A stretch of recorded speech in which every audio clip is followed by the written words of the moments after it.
بسم اللہ الرحمن الرحیم سبعۃ یظلھم اللہ فی ظلہ یوم لا ظل الا ظلہ۔ قیامت والے دن اللہ تعالیٰ 7 طرح کے لوگوں کو اپنے عرش کے نیچے سایہ عطا فرمائے گا، جس دن اللہ تعالیٰ کے عرش کے سائے کے علاوہ کوئی سایہ نہیں ہوگا۔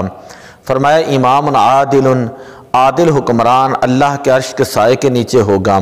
فرمایا دوسری بات، شاب ناشأ فی عبادت اللہ، ایسا نوجوان جس نے اللہ تعالیٰ کی یاد کے اندر جوانی گزاری ہوں اور وہ پروان چڑھا ہوں۔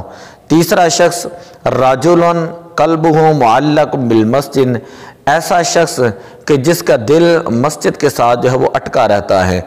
چوتھا شخص حضور علیہ السلام نے فرمایا رجلان اجتمعا علیہ وتفرقا علیہ، کہ 2 ایسے لوگ کہ جو اللہ کی رضا کی خاطر ہی ایک دوسرے سے محبت کرتے ہیں، ملتے ہیں اور جمع ہوتے ہیں، اور اللہ ہی کی رضا کی خاطر ایک دوسرے سے جدا ہو جاتے ہیں۔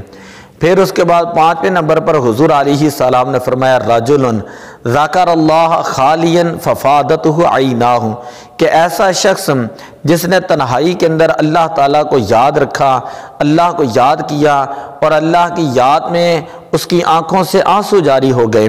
پھر اس کے بعد فرمایا رجل دعته امرأة ذات حسب و جمال فقال انی اخاف اللہ، ایسا شخص کہ جس کو ایک حسین و جمیل عورت، حسب نسب والی عورت اور حسن و جمال والی عورت نے جب اپنی طرف گناہ کی طرف مائل کیا اور بلایا تو اس نے کہا کہ انی اخاف اللہ، میں اللہ تعالیٰ سے ڈرتا ہوں۔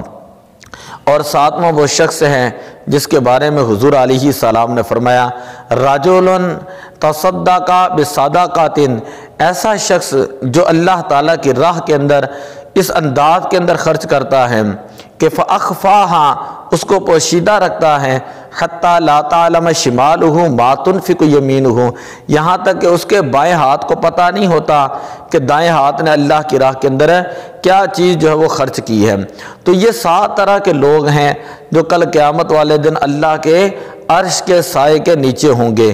ہر ایک کے اوپر مفصل گفتگو بھی ہو سکتی ہے، یہ حدیث پاک اختصار کے طور پر بیان کی۔ دعا اللہ عمل کی توفیق عطا فرمائے۔ الصلاۃ والسلام علیک یا رسول اللہ وعلی آلک واصحابک یا حبیب اللہ۔